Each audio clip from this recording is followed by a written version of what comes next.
Впервые в Якутии стартовал фестиваль беспилотных авиационных систем «Дотянуться до неба».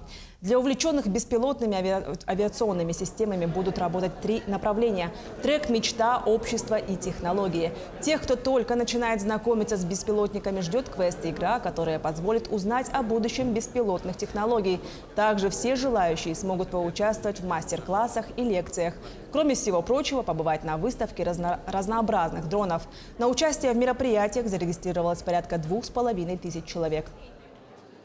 С нашей территорией огромной, да, с транспортной связанностью у нас круглогодичная связанность только 30%, да, очень много населенных пунктов, авиаперевозки очень дорогие.